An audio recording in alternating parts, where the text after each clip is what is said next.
Welcome. Hello again. This is Foghorn with another installment of Beginning at Basics Academics for the 22nd of February, 2950 or 2020 if you are stuck in the past. This presentation is part of an ongoing series of academics for the members of the Aurora Republic, the premier role-playing organization in Star Citizen. If you are new to the Republic or visiting for the first time, let me start by saying welcome. We're glad to have you with us. Would love to hear more from you if you're interested in hearing more from us. We are a lawful good organization focused on roleplay, exploration, and social interaction, and are currently active and recruiting on Spectrum and Discord. First things first, welcome to Tin Man 1, Andrew Ole, and Lilaroo. Congratulations for joining the org, and welcome. If you guys see them hanging around in chat, do say hello. Tin Man 1 is we have more than one Tin Man these days. So AR Tin Man is a longtime Aurora Republic citizen, and now we have a Tin Man 1 as well. Also, congratulations to Jay Retriever and Tin Man 1 for both having immediately come in and gone flying with us in the verse once, and therefore have finished their immigration status and are proudly wearing the old citizen moniker. So congratulations to them for that. Announcements. All the news that's not fit to print. Full org meeting is on Saturday, the 21st of March at 1700 Pacific time, 5 p.m. That's is considered a mandatory meeting. So please carve that out on your calendar for that hour to be ready to get online and watch and participate. If you have any comments on all the stuff that's new and improved and things that the org's doing. CitizenCon 2950 in Los Angeles, People's Democratic Republic of California, is Saturday, the 10th of October. For those that are going, we have rented an Airbnb for the group, so we have some community housing available. And I think the majority of folks are showing up on Thursday. There is discussion of possibly crashing perhaps a Stratosphere Lounge Thursday night. There will be a dinner on Friday and an org dinner like we did last year on Friday, and then of course the con on Saturday, with most folks leaving on Sunday. And we'll talk more of that at the full org meeting as well. We'll give full details. Rules of engagement for tonight. Streaming on Twitch. There is a delay between the two. I would suggest you probably deafen one of those so that you're not hearing my voice twice. Tonight we're actually going to do something that I decided a while ago I would go over once per year to help out new folks, both within the org and within the game. And it has actually been a year since the last time I did Gamespace setups. So without further ado, so the folks that have heard this before, I apologize for this being a repeat from almost exactly 1 year ago today, since the last time we did it. But we're going to basically just talk about, familiarize you with some of the options to think about the space that you game in to make things a little more comfortable. Things like desk and chair considerations, your basic necessities, of course, with the gaming rig and communication channels, and then controllers and peripherals options, which are the optional stuff. And those, I will present those, everything is a personal preference, and I'll present those at length. Most importantly, this entire night, the thing is, don't break your budget. I'm going to present a lot of different options, which is a lot of places you could waste money. So do not break your budget, please. Okay, so getting into it. The number one thing when you're talking about the space you're going to game in has got to be comfort, because if you're going to sit down, if you take a look at the way Star Citizen is sort of designed, its game systems are designed, unless it's something like just jumping in for a quick couple of rounds in Swarm, in Arena Commander, or a Star Marine match or two, you're going to be sitting there. Those you can kind of sit down and maybe play in half an hour, but you're going to think you're going to be sitting there for about at least an hour or so. Ergonomics is a big thing. Think about how your body's going to be positioned. Think about how your arms are going to be supported. Think about if you're using any peripheral controllers. Think about how those are going to be set up on the desk. And think about if you're going to have to sit there for an extended amount of time. Are you gonna something that might be okay at the beginning and kind of feel cool and immersive might end up giving you, a muscle ache between your shoulder blades or a kink in your neck or something like that. So always be thinking ergonomics. Think about the space you got available. You got to have enough travel to move your mouse, keyboard for typing, creature comforts such as refreshments. If you're sitting here having a nice drink, like I am, then think about where you're going to put that while you're gaming there, so that if you don't knock it over, and what items might be within danger of a spill if you were to knock it over. Think about light, sound, temperature, all of those creature comfort things, because the best game in the world isn't going to be enjoyable if it's physically taxing and unpleasant while you're playing it. The basic necessities. These following things have to be covered. There might be some options, but these are they have to these basic things have to happen for you to be able to even play, and that's of course is the gaming rig. Star Citizen is still a PC melter, though it is getting better with some of the tech. So it is a top tech requiring top hardware kind of a situations. The website displayed minimums that they are designing to is a quad-core CPU with 8 gigabytes of RAM, which is these days is actually fairly obsolete. I mean, most systems are quite a bit past that. A DirectX 11 GPU card with at least a gig of RAM, and then any sort of a 64-bit OS, and those are listed down, Windows 7, 8, or 9. So anything modern OS is capable of going 64-bit. So like I said, this is what they're designing to. That's not what will run the game well now, though systems are getting better. Of course, you'll need a high-speed internet connection and a game package. The game package is the only monetary outlay to RSI that is mandatory. You have to buy one game package, and then there's basically nothing else you'll ever have to buy to get into the game as far as to RSI itself, to CIG. After that, everything else is earnable in-game. As far as communications channels go, our primary method of communication within the org is, of course, Discord.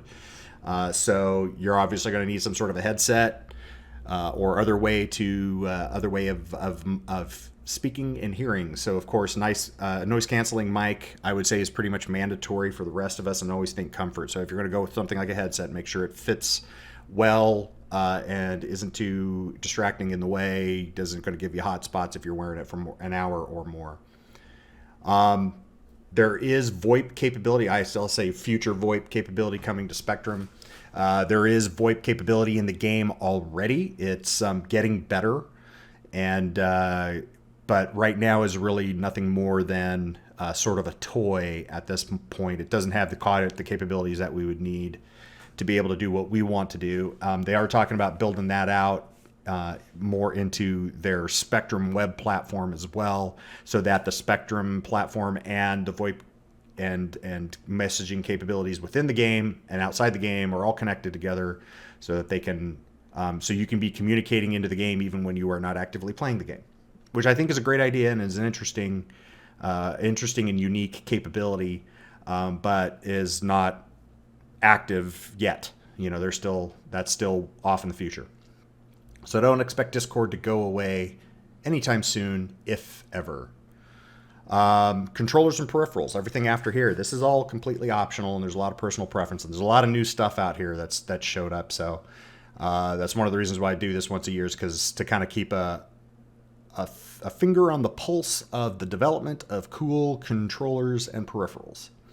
Again, everything is personal preference. This is a situation of having an overwhelming number of options. People can, if sim pits and computer games is not their sort of primary hobby, then somebody new to this can actually take a look at all the different joysticks and other type of game glass and all these other type of peripherals that are out there. Could get a little bit overwhelmed. So remember thing that nothing of this is mandatory. This is all personal preference, so what works for you works for you. And always look for deals, because there's lots of them out there on the Amazons and the eBays and that sort of thing, where you can get stuff for a lot less than retail.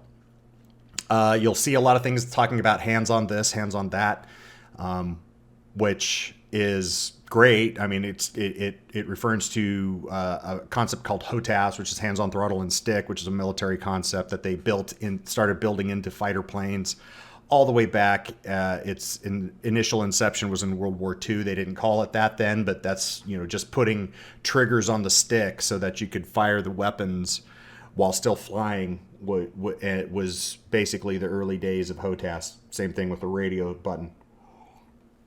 Nowadays, a modern fighter like the controls that you see over there, which is from, I believe, a Su-27 flanker made by Sukhoi.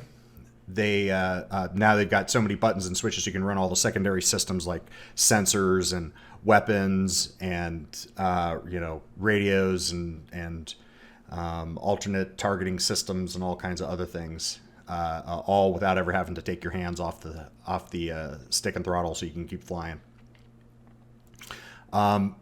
If it's a computer controller of any kind, like a keyboard or mouse or a joystick or anything like that, it's hands-on by definition. So hands-on is just a marketing term when it talks about this kind of stuff. All right, so we'll talk on hands-on keyboard and mouse. This one right now is the most popular because every computer comes with it. You don't have to buy it separate. If you buy a computer these days, it comes with this thing. A lot of times, even if you build a computer these days, they throw in a cheapo keyboard and mouse that comes with it. So it doesn't really require any additional purchase. Some of the best players just play by keyboard and mouse. There are some advantages to using a mouse to control the ship, particularly if you have gimbaled weapons, because you can kind of shoot around the corner.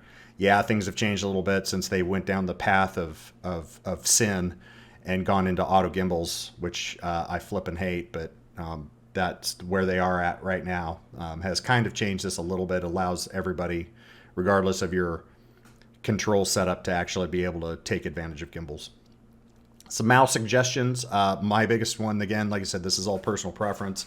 There's a million good gaming manufacturers out there that make gaming mice, and they are all basically about as equal quality. I would highly, highly, highly recommend going with optical mice, laser mice, something like that. No mechanical balls. That shit went out with disco, so don't do that. Give a good consideration to MMO mice that are made specifically for MMO games, because they'll usually have some sort of a bank of additional programmable buttons, which allows you to add some additional hands-on functionality to your gaming mouse. And there's some suggestions for some sort of top-end ones right there, fairly popular ones. They're, of course, wired versus wireless. People claim that wired is faster. Some folks prefer a cleaner desktop of not having wires going all over the place. I'm as a scientist, I kind of don't believe in the wired is faster, because even though the data will show that it is in fact measurably faster, it's beyond the cycle time of human consciousness, which means that anything faster than that human consciousness cycle time is just waste. You're not fat. The human brain isn't fast enough to perceive what the increases in speed. So I personally kind of go for a clean desktop, but that is totally up to you, and neither is wrong. Again, keyboards, personal preference. There's a million different options there. Mechanical versus membrane, type keys. Do you like clicky? Do you like silent? Do you want a 10 keyless, or do you want the full size keyboard, wired versus wireless? LED lighting, because LED lighting makes everything better, right? I don't particularly believe in that, but million things. It's all personal preference. If you really hate your money, which I'll talk to more, then there is actually one of the more expensive keyboards out on the market is the Wooting 1 and Wooting 2. The difference between them is whether or not they're 10 keyless or they're full size.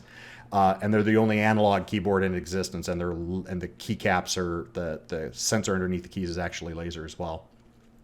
So that's kind of the first time I mentioned analog versus digital. That's sort of a thing when you're thinking about your setups. Digital is the way the vast majority of controllers with computers work. It's the way the keyboard works. That's the way the buttons on the mouse work. And that's good and bad. The digital and versus analog both have their strengths and their weaknesses. Digital is just means it's on and off, and then obviously analog is a million shades of gray. The problem with digital when you're talking about things like space flying sims is if you're doing a keyboard and mouse setup and you need to fire thrusters to slide right or left or up or down or any of that, when you push the button, you get 100% of the thrust, and when you let off the button, you get 0% of the thrust. You get so it's just off or on, and the used to be a serious problem when you were trying to like just slide a little bit. You kind of had to tappy on the keys just to kind of get the vehicle to slide just a little bit over to the right where you need to get it lined up for whatever you were doing. Whereas an analog controller, such as say a joystick, you could just push a little bit versus push a lot. You push a lot, it gave you a lot. If you push just a little bit, it gave you just a little bit. Now they've worked out a mitigation for that is the speed limiter. So you can go, okay, I don't need to go, 500 meters per second to the right. I need to just slide over a little bit. So you can pull your speed limiter down to say, only give me 1 meter, a maximum of 1 meter per second or 2 meter per second. And now it doesn't really matter when you push the key, that it's all on or all off as far as thrust. It's only going to let you go. It's only going to give you that max and no more. And therefore you can control it. So they've come up with some in-game mitigations to fix that sort of digital problem of the keyboard and mouse, being what the primary they're a flight simulation game, and they're building deliberately so that their primary control schema is keyboard and mouse. Oh boy, wow. Okay, that's their choice. Second one we're going to talk about is HOGAM. So gamepad and mouse, hands-on gamepad and mouse. It's basically the same thing as keyboard and mouse. It's just using a controller that's specifically sort of a mini keyboard with a thumbstick. Obviously, everything's programmable. The best one in this space is the Logitech G13, and it's because that joystick that's right in front of that guy's thumb is analog.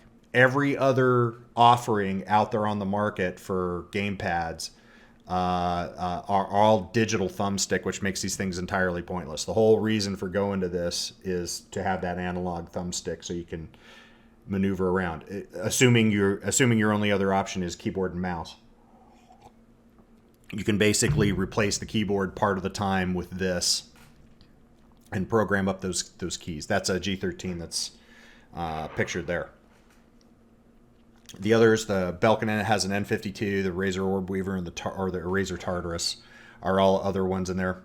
Digital kind of doesn't make sense. HOGS game controller. There are a few folks that play with this. In fact, the guy, what's his name, Glenn or whatever, who always, for like the last 3 Citizen Cons in a row, he's been the demo pilot and player for the up on stage demo while Chris Roberts is talking, or Todd Pappy's talking, or Sean Tracy's talking.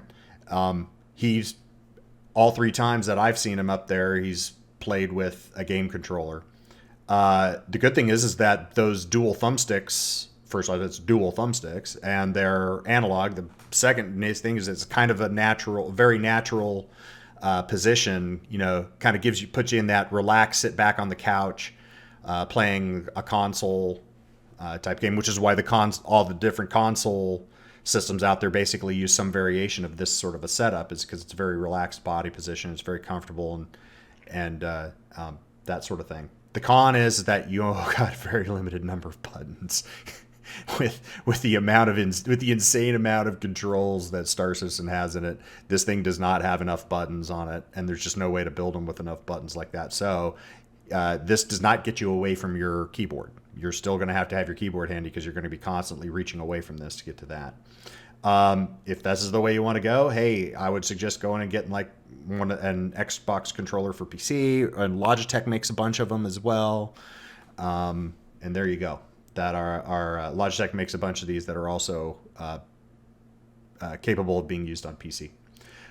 Keyboard and stick. This would be your first or I should say, this is the first one that starts really getting into some decent immersion, specifically using the stick for flight ops. Right hand on the stick, or your dominant hand, I should say, on the stick, and the other hand over on the keyboard. But you're still going to use the mouse for FPS and EVA type of stuff. It's getting more into the realm of immersion because you're actually using a stick to control things, which is a lot more intuitive once you take the plunge and decide to start playing with those kind of things, those type of peripherals. Lisa had an aha moment the other day when we finally publicly browbeat her into the point that she finally pulled her stick setup out of the boxes and got them set up finally, and went, "How did I not do this earlier?" And we went, "Yes, exactly." Actual hands-on throttle and stick is a stick and a throttle, kind of like that's a picture of the old Mustang Alpha cockpit, which has it actually modeled in the game that way. But a stick and a throttle setup, they're usually a good deal. Again, it gets a lot more into immersion. This is the most popular amongst all flying sims type of a setup, not these particular exact peripherals, but brand. I mean, not of these exactly brand and model of peripherals, but this idea of a stick and throttle setup, because it's pretty much exactly the way jets and aircraft are set up, and spacecraft too. So, and then the last one, which is really the true 6 degree of freedom beast, is HODS, which is hands-on dual stick. This is basically identical sticks that are mirror images of each other, and they are the entire schema is really designed and fits well for true 6 degree of freedom space flight. Most folks will bind rotations on one stick, translations on the other, and whoever's the mouth breather, please mute your mic. Oh. That was me. Yeah, we still don't care. Mute your mic. Throttles and stick on a quality on a budget. I'm a quality on a budget guy. Okay, I don't like spending huge amounts of money on stuff. So there's the pretty much clear winner on this for about the minimum you can spend and still get a good quality system is with the Thrustmaster T16000M line. Whether you want to just buy a single stick, such as the FCS over there on the left, whether you want to go a HOTAS, such as the far over on the right, the flight pack, or if you're maybe also playing DCS or something, or some other flight sim game where you're going to want a stick, a throttle, and pedals. Or they actually recently came out with about more than a year ago. They did they clued in that, oh my God, Elite Dangerous and Star Citizen are becoming super popular. Perhaps we should do the Space Sim Duo, which they did. So that stick runs the FCS is about, I think, $65. That's off the top of my head, so I might be off by plus or minus $5, we'll say. So it's about a $60 investment there. The HOTAS will run you a little bit north of 100. The flight pack will run you somewhere around 120, 130, I think. The Space Sim Duo will run you basically about 110. A little bit of a price break for buying them two in the pack like that. The good news is that the Warthog, which is Thrustmaster's really high-end, expensive one, and this T16000M have all the same internal guts. They have the same Hall sensors and springs and gimbal setup. So this is really a good performing system for, like I said, for fairly inexpensively.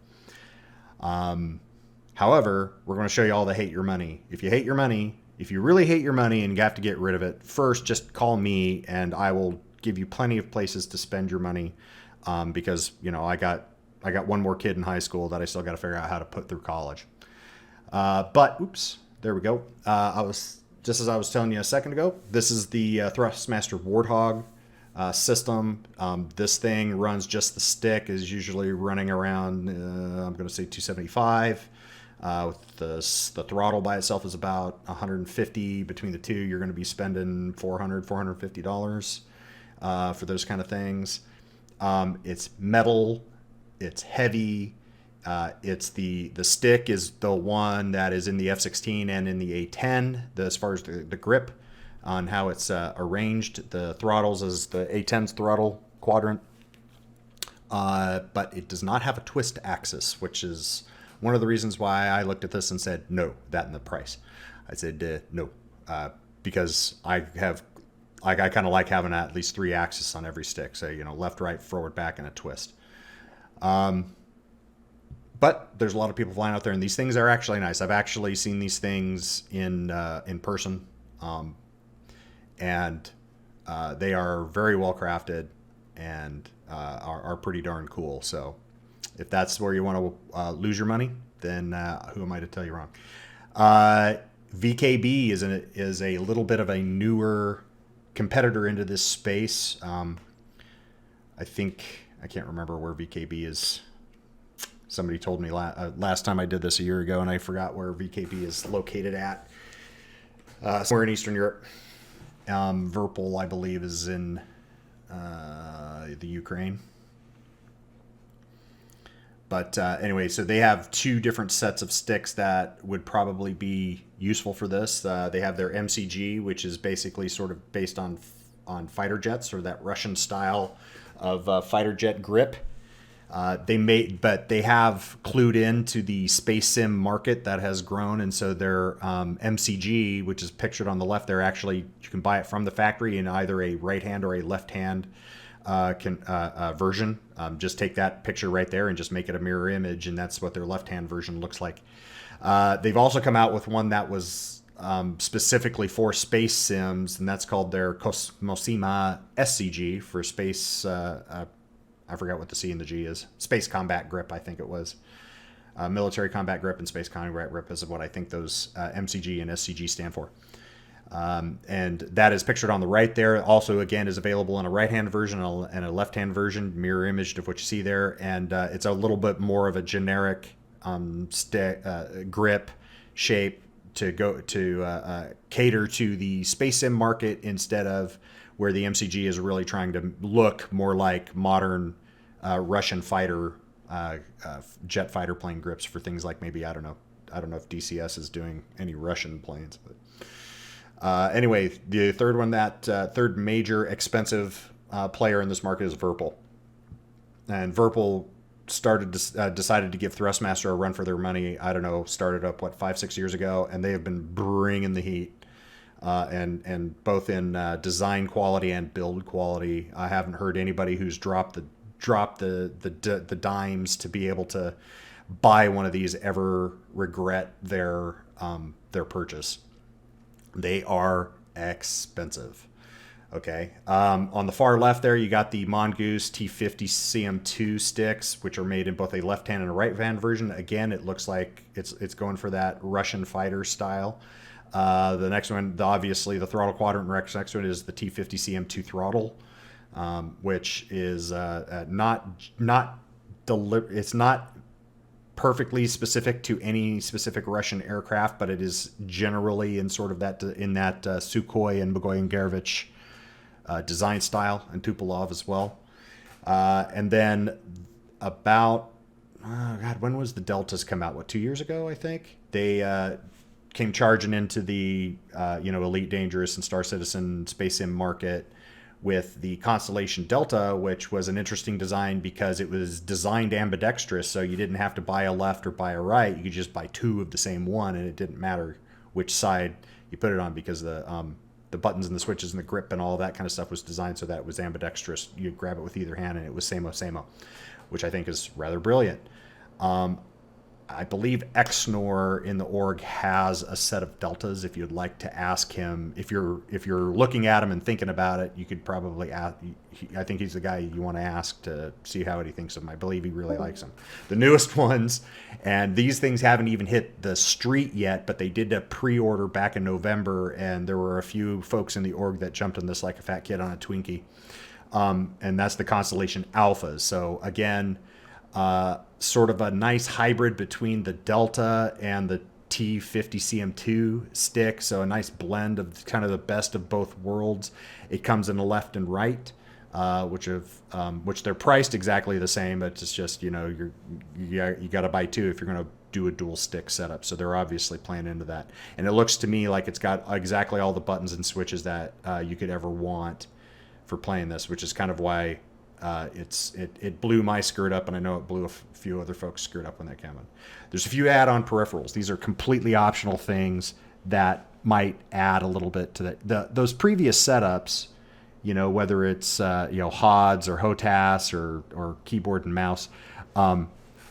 They're optional as far as which one you pick, but you're going to have to pick one. You have to you're going to have to control your ship somehow. So even if it's just using your keyboard and mouse, that's a choice, so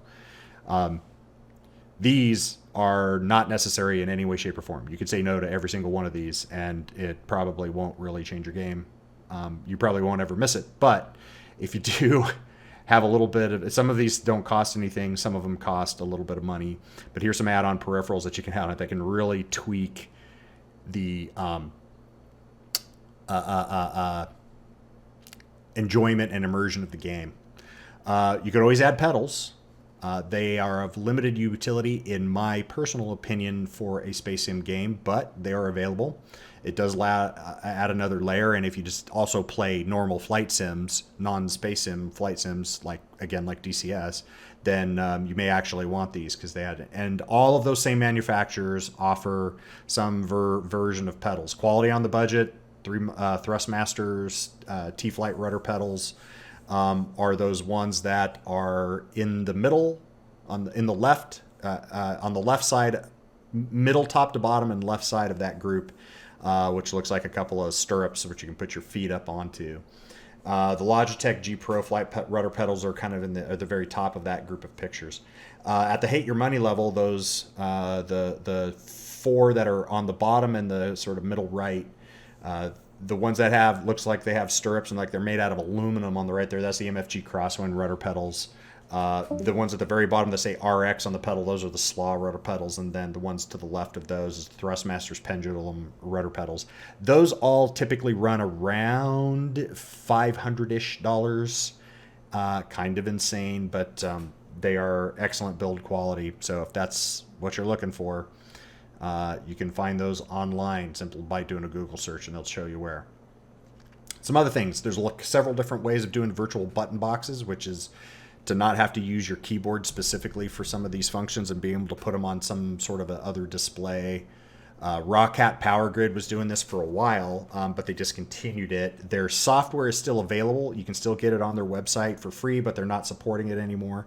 And basically, it's just software that allows you to design your own customizable user interface on a tablet or a smartphone, which connects up to your computer for Wi-Fi, and it just simply is a button emulator. You hit the button on there, and it does a keystroke. It just puts that keyboard keystroke in for you to do that function. Good news is it's free. You're providing your smartphone or an existing tablet, but the software is free and doesn't cost you a darn thing. And it actually works pretty good. And there's some folks out there that have provided some Star Citizen layouts for that. It's fairly easy and intuitive to be able to build your own button layouts and stuff on there, and bring graphics in to make the buttons have graphics on them and all that sort of thing. So it's actually not. I actually was using this for a while. The new kid on the block here for this is in this particular space is called Game Glass for the virtual button box. They've I think there are actually Star Citizen players and fans that decided to go into this as a business. And so they first made shards, which are basically modules for their Game Glass system that works for a specific game. So they started with Star Citizen, and then they've recently started releasing shards for Elite Dangerous as well. And I think one of these like Space Engineers or something.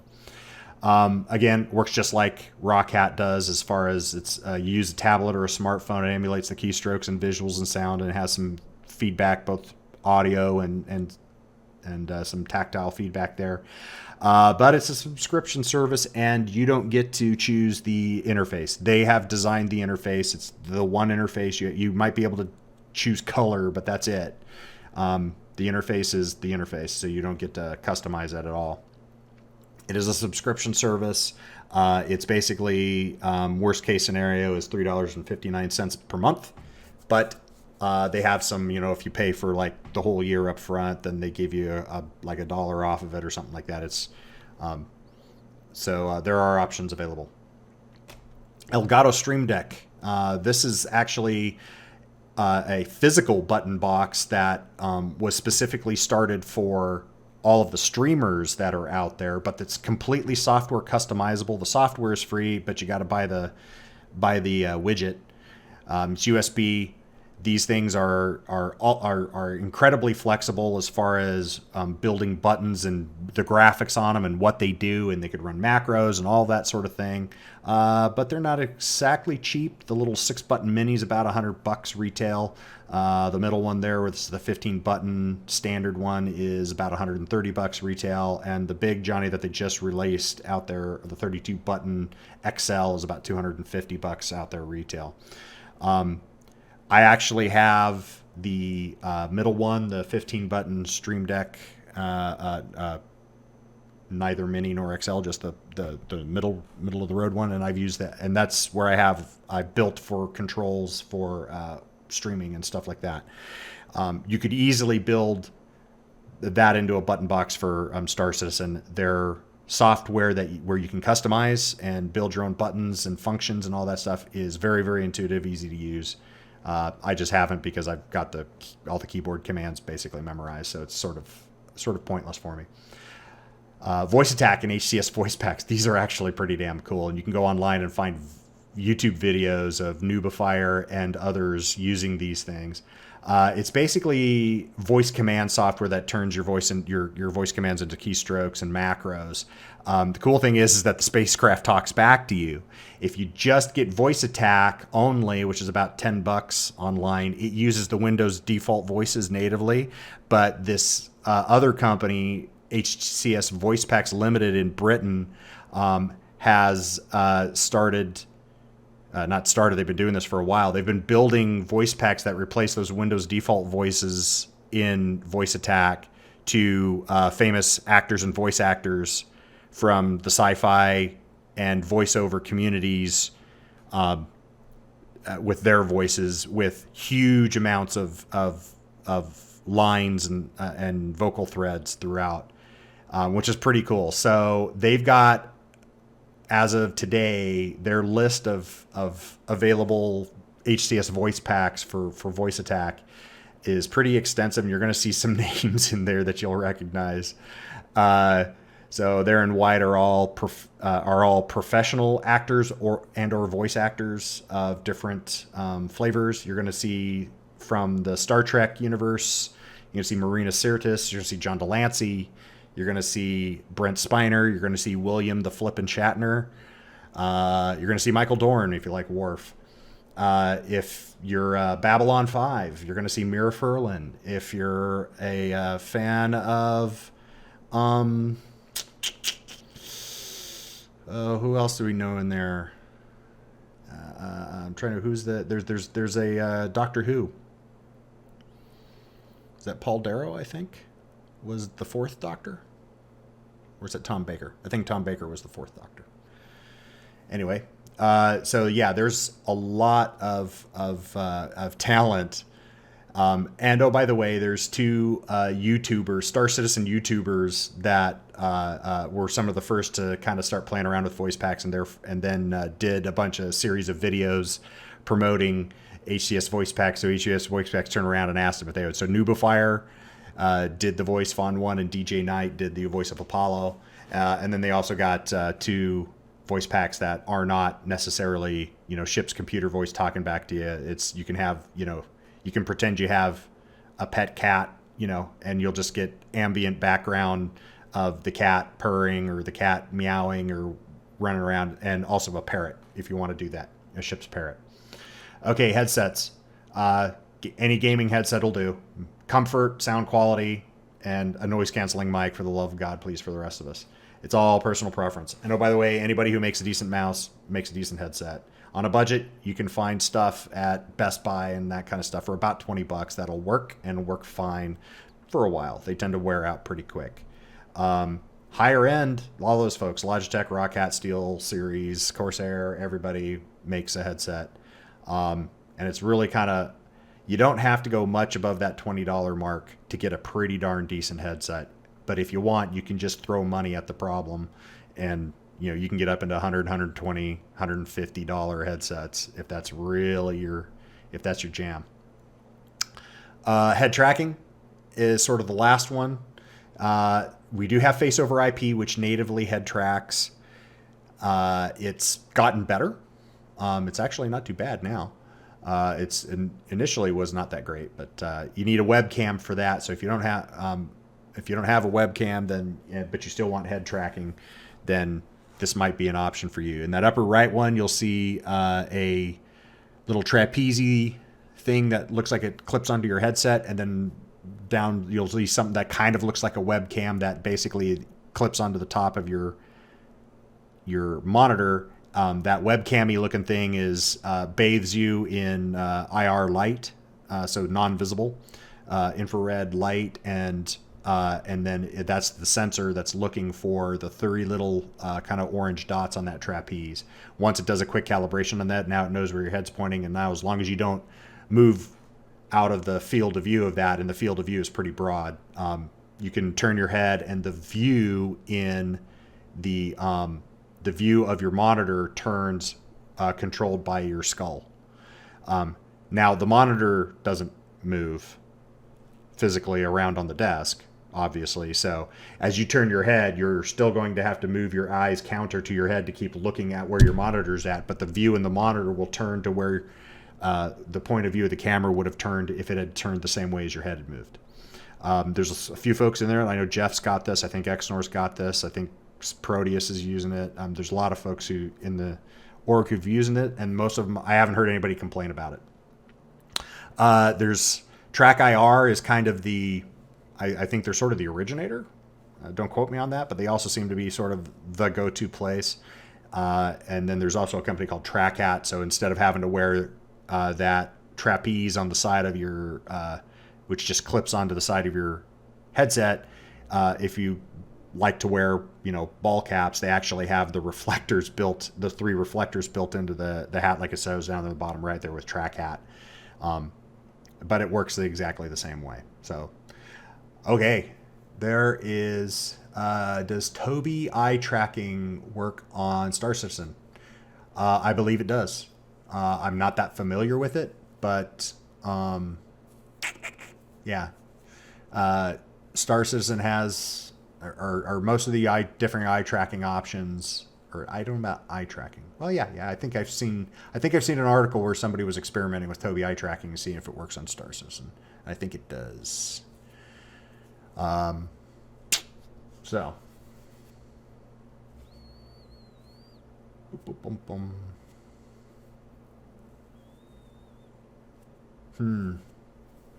Treetop saying Game Glass is free if you only use 1 shard. It's interesting. That doesn't seem like a very good business model. So if by shard, a shard means it allows you to put your gear up and down and nothing else, then I'd buy that for $1. But don't know. Okay. I'll dance around for another sec or two if anybody wants to pop up and ask a question. And if not, we'll go fly. Tonight we are going to go launch a fleet of Carracks. Actually, we're going to go fly around in Carracks and go see the new hotness. See what the new hotness is. We played a little bit with one last night for a bit. So if you weren't here last night to do that, then we're going to do that again so that folks can go play with the new Carrack and go see what's probably going to be the most predominant ship getting played with for the next, at least all the way to 3.9. So. Hey, Foghorn. Yes, sir. I'd like to interject about the X56 controller. Yes. It's middle ground between that T16000 and the super expensive Bulls and Warthog. I mean, it's not the best thing in the world, but it certainly is a nice little middle ground, and it's got 1 million programmable button switches and dials. Anyway, I like it. Yes, I actually had intended to add the Logitech's X52, 55, and 56 line into this presentation, and I just simply forgot while I was reviewing it. If folks are not aware, a company called Cytec that did specifically flight sim controllers was eventually bought out by Logitech. So you might see the same controller if you go searching for it. You might see the same controller under the company Cytec, Saitek, but they were bought by Logitech. So you'll see it listed under either or both. A lot of them put Logitech / Cytec, but they have a stick and throttle combo that is the three different sort of variations of the same sort of theme. So they have the X52, the X55, and the X56, which are great middle ground between those sort of T16000Ms and the super high expensive like Warthog, Virpil, VKB options. I don't have their prices off the top of my head, but like I said, they're sort of halfway in between. They're going to run 150-ish to maybe $200 versus $400 to $500. One thing about the X56 is it's got a thumbstick on the throttle and a thumbstick on the main stick that you can use as dual sticks for your, and they're crazy. And they're analog, right? Yes. Yeah. So there's a couple of people, obviously Merlin has those, and I know he likes them and loves them. I've never actually had the pleasure of getting to molest any M50 or M50 X56 or X55. I'm not sure if X52 is still available anymore. I haven't track these down. I have this gut feeling that I don't think X52 is out there unless you're buying it used, but X55 and 56s I think are still available and in productions and stuff like that. Build quality I've heard is pretty decent. I haven't heard of anybody really being noses all bent out of shape from purchasing an X55 or X56. Everybody seems to like them, so if you got a little bit more money than the T16000M, but you don't want to, you don't want to leverage a kidney or a firstborn child, X52 is out there. Okay, Tailix, $185 on Amazon. Some people have issues if they try to use them on USB 3. Yeah, X52 is the older version of that line of sticks, as I recall. That was probably Cytec's first iteration and first offering of that, and then they upgraded it and made it the X65, and then they tweaked the X55 a little bit and made it the X56. So they're going to be in the $200-ish range versus the $400 to $500-ish range of the Virpils and VKBs and Warthogs. So Lisa wants me to show them sim chair. I took those out of the presentation just because this is enough of me blah blahing already. There are some folks, I hang out in the SimPit forums on Spectrum. I work in the simulator community nowadays, at least for a short while longer. There are some amazing sim pits that people have built out there for Star Citizen and Elite Dangerous and DCS and all of these things. And you can really, really waste a lot of money.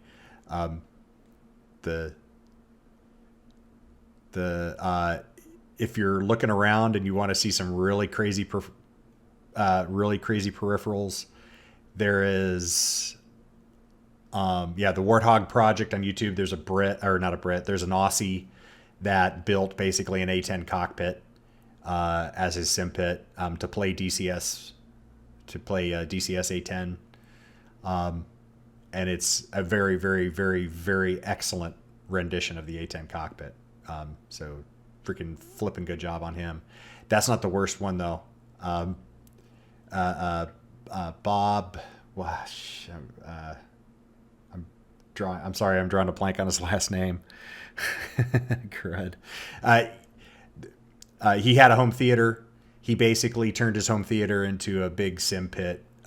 He 3 projectors on the ceiling, curved screen at about 20-foot radius, and he's sitting in a theater style like super Barca lounger with stick and throttle and stick and throttle and a pedals and a little mechanical arm for the keyboard and mouse tray.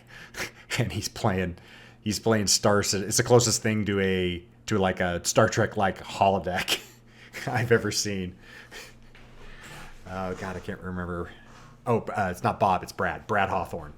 Brad Hawthorne's his name. I just remembered. Yeah, so Brad's apparently Brad's got some money. He had a home theater, and when he discovered Star Citizen, he looked at his wife and his kids and said, "This is his words, by the way, as he was telling me about it." He looked at his wife and his kids and said, "You guys don't use that enough. You're losing it. You can have the rest of the house." And then he converted that thing into this super giant sim pit. Totally cool. All right, I've tap danced long enough. We will get in the verse and why. Yeah, sure. What you need, Exnor? Just about the track hire. The thing you showed in the picture is actually called the Track Clip Pro. Track Clip and Pro. It's kind of an extra thing. You can buy it with the standard track clip, or in a bundle with the Track Clip Pro or the Track Clip Pro standalone, right? And what that has is a little trapeze looking thing. Has active LEDs, infrared LEDs that shine into the camera of the track hire, and you clip that onto the side of your thing.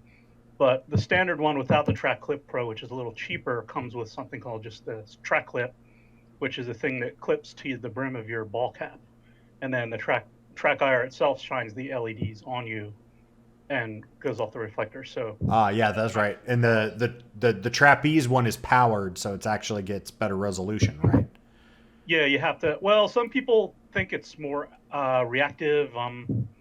It seems to be a little more, I don't know, responsive, but you do have to plug it in. So that's another cable hanging from your head. Personally, I do have the Pro, but I use the track clip because I don't really have a headset that I can clip it onto the way I use it. Because I listen to the audio of the game through a 512 AV speaker system. Mm-hmm. So I usually don't have the headset on my head to clip it onto. So you the ball cap, right? Yeah. So anyway, that's pretty much. I think that's all I had for you. Yeah, and I do have the Verpal Deltas, and I love them. And I kind of want the Alphas anyway, but we'll see. I'm gonna wait. I think now because I really can't think of what I'd want more than the Deltas, and they're slightly cheaper, not much cheaper. I think it's about $60 or something is the price difference between the Deltas and the Alphas. Yeah. The Alphas definitely are cooler looking, and they have more buttons. And they have the addition of those analog thumbsticks over on the left and right. When you're like, if you think about the way your hands grip them on the insides of the stick, is kind of the major Deltas thing. do have analog thumbsticks on them also in the middle, which are also pushable. So it's a push switch.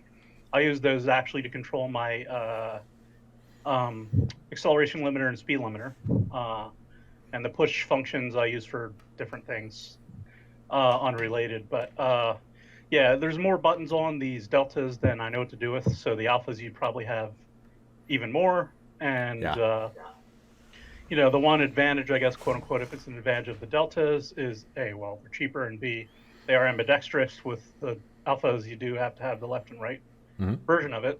They don't convert over like the T16000s do, where you can just reverse the armrest. And obviously the Alphas also have another cool feature, which is the adjustable palm rest, which is really nice. The Deltas do not have that.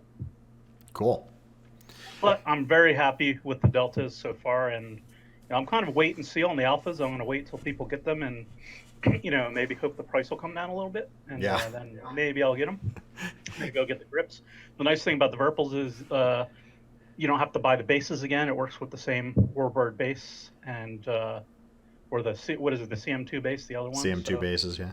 You don't have to, throw out $500. Instead, it would only be around $300 for that. Yeah, only. Yeah, only.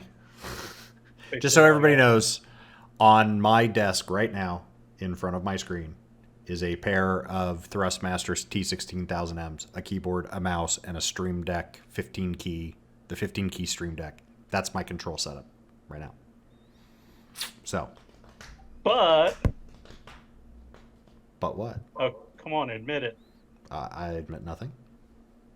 Okay, I won't out you if you're not going to say what you bought within the last couple of months.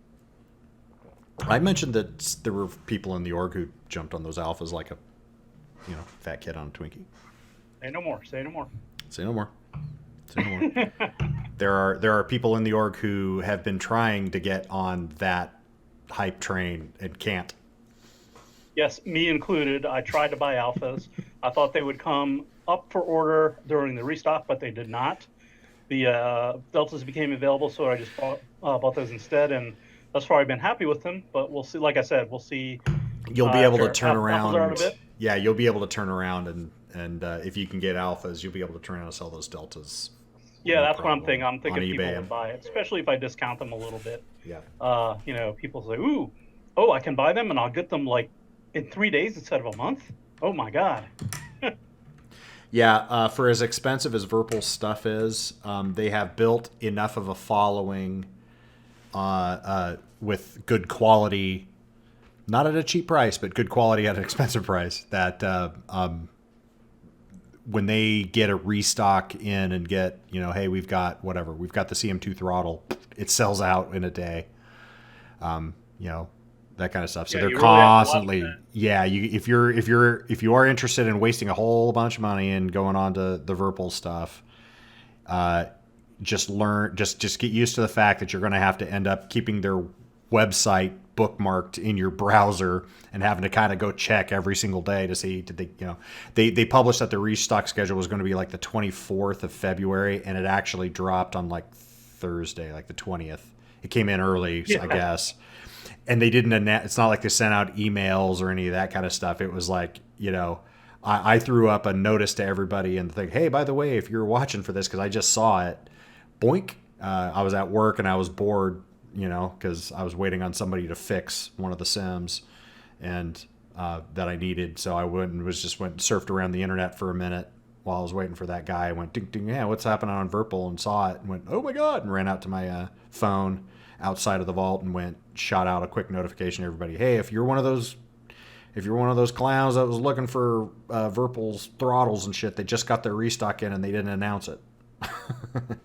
Or they did. I mean, they announced it on the front of their website, but there was no other notification. Their normal restock schedule thing still said they weren't going to get stuff till the 24th. So it came in 4 days early and was sold out within the day. Yeah, a lot of stuff. The last restock was like that too. I mean, even the Delta sold out. There's a feeding frenzy. Sold out for a while. Yeah, there's a feeding frenzy going on for Virpil's gear. So the Delta grips lasted about, I think, 2 days, and they were gone again until the next restock. Okay. Anything else for anybody? Going once, going twice, going thrice. No. Waiting. Okay. Thank you very much. This wraps up this installment of Academics of Foghorn. Hope you found it interesting and helpful. If there are any questions I didn't answer, you can hit me offline via an email, Discord, Spectrum, or, of course, comment sections below. I'll answer it as soon as I see it to the best of my ability.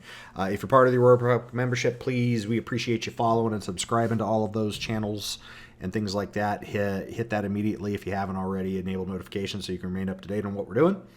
If you're a visitor, please feel free to hit those same buttons and do leave us some feedback, because it always helps us, and we're always trying to improve our content. If you'd like to find out more information, you can at our website, aurorarepublic.space, or, of course, on Spectrum at rubberspaceindustries.com/org/aurorarep. And I will see you next time. Thanks very much. This is Foghorn signing off, wishing you a pleasant remainder of your morning, afternoon, and or evening, and thank you very much for watching.